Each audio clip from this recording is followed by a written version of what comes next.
मेरी बहुएं ड्रामे की नेक्स्ट एपिसोड में शाहवीर सोचता है कि अब जबकि महानूर की तरफ से भी मेरी औलाद होने वाली है और ईमान मेरे साथ सीधे मुंह बात तक नहीं करती, जबकि दूसरी तरफ महानूर भी यही चाहती है कि मैं ईमान को तलाक देके इस रिश्ते से फारिग कर दूं, तो ठीक है, अगर ईमान खुद अपने मुंह से भी एक दफ़ा कह दे कि उसे तलाक चाहिए तो मैं उसे तलाक देने में ज़रा देर नहीं करूँगा। जहाँ तक रही बात ज़ावियार की, तो ज़ावियार मेरा बेटा है और हमेशा मेरा बेटा ही रहेगा। जबकि दूसरी तरफ ईमान है, जिसका खुद भी दिल तो यही चाहता है कि शाहवीर के साथ अपना रिश्ता ख़त्म कर दे, लेकिन कोई भी इंतहाई फ़ैसला लेने से पहले वो एक दफ़ा अच्छी तरह सोच विचार करना चाहती है।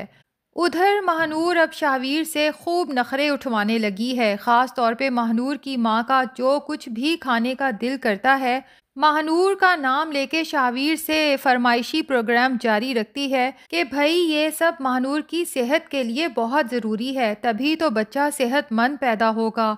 और शाहवीर, जिसके फाइनेंशियल हालात पहले ही बहुत ख़राब चल रहे हैं, एक तरफ महानूर की माँ की नई नई फरमाइशें और दूसरी तरफ महानूर भी सोचती है कि इसी बच्चे का बहाना बना के अगर शाहवीर से कुछ और पैसे निकलवा लिए जाएं तो ये गोल्डन चांस है। तभी शाहवीर से कहती है कि मुझे ऑनलाइन बिजनेस में कुछ मज़ीद इन्वेस्टमेंट करनी है, जिसके बाद मुझे पूरा यकीन है कि हमारे बिजनेस को बहुत मुनाफा होगा, तो बस कुछ भी करके कहीं से भी मुझे पैसे अरेंज कर दो। अब ये वो दलदल है जिसमें शाहवीर एक दफ़ा फंस चुका है और इसका बाहर निकलना बहुत मुश्किल है। तभी वो ये सोच के कि शायद सच में मुनाफा होना शुरू हो जाए, मज़ीद पैसे अरेंज करने के लिए परेशान होता है।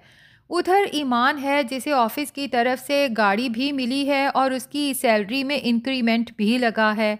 अब शाहवीर जब ईमान को शानो शौकत से घर से गाड़ी पे निकलते और वापस आते देखता है तो सोचता ज़रूर है कि ईमान कितनी टैलेंटेड है, इसने इतनी जल्दी तरक्की कर ली।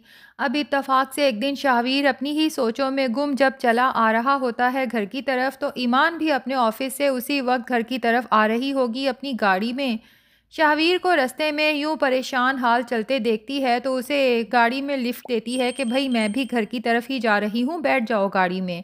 और शाहवीर के चेहरे पे परेशानी की लकीरें पड़ने के बाद ईमान पूछ ही लेती है कि क्या मैं तुम्हारी परेशानी का सबब जान सकती हूँ? तुम्हारा बिजनेस तो ठीक जा रहा है ना? जिस पे शाहवीर कहता है कि दरअसल मुझे बिजनेस में इन्वेस्ट करने के लिए कुछ मज़ीद पैसों की ज़रूरत है और इसीलिए परेशान हूँ कि कहाँ से पैसे अरेंज करूँ।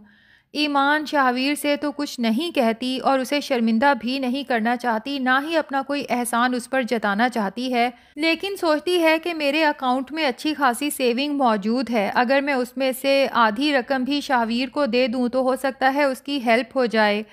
तभी अपनी सास अंबर बेगम को पैसे देते हुए कहती है कि आप ये शाहवीर को दे दें, उसे इस वक्त पैसों की बहुत ज़रूरत है और वो परेशान भी है, लेकिन प्लीज़ उसे मेरा नाम ना बताइएगा कि ये पैसे आपको मैंने दिए हैं। अब अंबर बेगम जब शाहवीर को बुला के वो पैसे देती हैं तो शाहवीर हैरान रह जाता है कि अम्मी, मैंने तो आपके सामने इस बात का तज़किरा तक नहीं किया कि मुझे पैसों की ज़रूरत है, क्योंकि मैं तो पहले ही आपसे और अब्बू से शर्मिंदा हूँ कि मैं अपना हिस्सा आपसे लेने के बाद उससे कोई मुनाफा ही नहीं कमा सका। और फिर अंबर बेगम को फोर्स करता है कि प्लीज़ मुझे बताएं कि आपको कैसे पता चला कि मुझे पैसे चाहिए। अब यहाँ पर अंबर बेगम को चारों नाचार बताना पड़ता है कि दरअसल ये पैसे मुझे ईमान ने दिए हैं, लेकिन सख्ती से ताकीद की है कि मैं तुम्हें ना बताऊं कि ये पैसे उसने दिए हैं।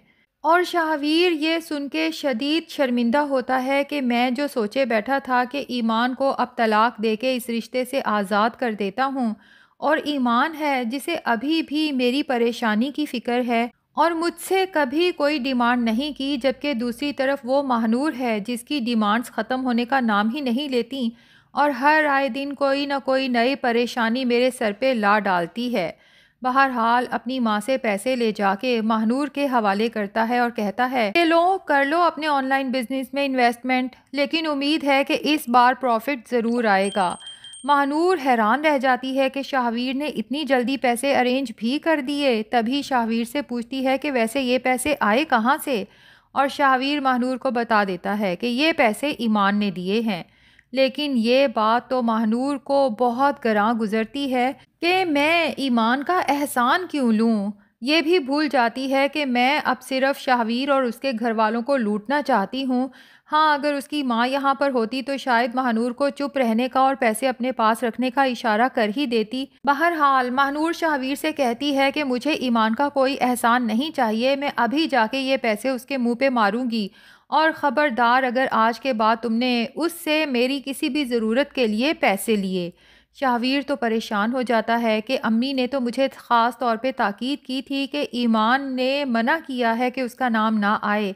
अब अम्मी ने मुझे बताया, मैंने महानूर को बता दिया और महानूर अगर ईमान के साथ जाके बदतमीज़ी करेगी तो ईमान का एहसान तो एक तरफ, मुझे अम्मी के सामने किस कदर शर्मिंदा होना पड़ेगा। दूसरी तरफ चूंकि अभी तक फबीहा ने जैन को महक के हवाले करने की बात नहीं की और महक जो महानूर की प्रेगनेंसी की खबर सुनने के बाद अपनी मामता के हाथों मजीद मजबूर हो जाती है तो आर्यान से कहती है कि प्लीज़ आर्यान इस बार मना ना कीजिएगा, मैं कोई बच्चा अडॉप्ट करना चाहती हूँ। जिस पे आर्यान महक को एक दफ़ा फिर साफ कह देगा कि मैं ये नहीं चाहता। यहाँ पर महक उदास परेशान होगी और अल्लाह से रो रो के दुआएं करेगी कि वो ही मुसब्बिबुल असबाब है। महक की मामता की ये तड़प अल्लाह ही पूरी कर सकता है। तो ऐसे में मौजज़ा होने वाला है क्योंकि बिलाखिर तस्लीम को पता चल जाएगा कि उसकी तबीयत जो ठीक होने का नाम ही नहीं ले रही तो उसे लास्ट स्टेज कैंसर है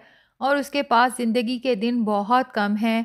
तस्लीम को ऐसे में अपने छोटे से जैन की परेशानी होगी कि फ़बीहा तो चलो अपने घर की हो गई, लेकिन जैन का मेरे जाने के बाद क्या बनेगा। और बाप उस तरह से तो बच्चे को नहीं पाल सकता ना जिस तरह छोटे बच्चे को एक माँ संभाल सकती है, पाल सकती है। जबकि जैन को फ़बीहा के हवाले इसलिए नहीं किया जा सकता कि फ़बीहा का तो अपना बच्चा बहुत छोटा है, वो भला एट अ टाइम दो दो बच्चे कैसे संभालेगी।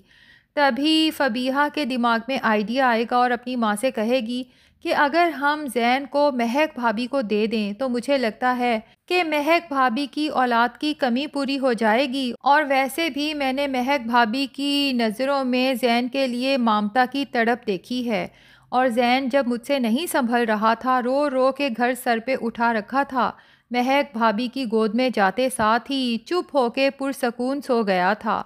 तस्लीम ये सब सुन के दिल से राज़ी हो जाएगी कि वाकई ही महक मेरे बेटे का हमेशा ख्याल रखेगी। और फिर ये लोग जब जाके महक को ये खुशखबरी सुनाएंगे तो महक को तो यकीन नहीं आएगा कि अल्लाह ने उसकी दुआएं इतनी जल्दी कबूल कर लीं। और यही महक जो आज तक तो अपने भाई राहिम की मुस्कान के साथ शादी पर नाला थी, तो अब सोचेगी कि सच में हर इंसान को अपनी ज़िंदगी में अपनी खुशियां हासिल करने का पूरा पूरा हक है। मैं कौन होती हूँ अपने भाई की खुशियों की राह में रुकावट बनने वाली। जिस तरह मैं बच्चे के लिए तड़प रही थी लेकिन आर्यान और बाकी सब घर वाले बार बार मना कर रहे थे, मैं ही जानती हूँ कि मुझे किस कदर तकलीफ़ होती थी और आज जैन को पाके मैं कितनी खुश हूँ। शायद इसी तरह मेरा भाई भी अपनी मोहब्बत को हासिल करने के लिए तड़प रहा है और मैं बिला वजह उसकी राह की रुकावट बन रही हूँ। महक इस बार खुशी खुशी अपने भाई का रिश्ता मुस्कान के घर लेके जाएगी और यूं राहिम की ज़िंदगी में तो खुशियां आ ही जाएंगी। जबकि दूसरी तरफ शाहवीर को जब पता चलेगा कि महानूर ने एक नहीं बल्कि ज़िंदगी में कई झूठ बोले हैं शाहवीर से, प्रेगनेंसी से लेके ऑनलाइन बिजनेस तक, तो शाहवीर महानूर को तो छोड़ने का फ़ैसला करेगा ही, लेकिन ये नहीं पता कि ईमान शाहवीर जैसे इंसान को वापस अपनी ज़िंदगी में रखने का फ़ैसला करेगी या फिर हमेशा के लिए छोड़ देगी। नाज़रीन, आपको क्या लगता है कमेंट्स में ज़रूर बताएं। हमारा रिव्यू पसंद आया है तो वीडियो को लाइक और चैनल को अभी तक सब्सक्राइब नहीं किया तो प्लीज़ सब्सक्राइब कर दें।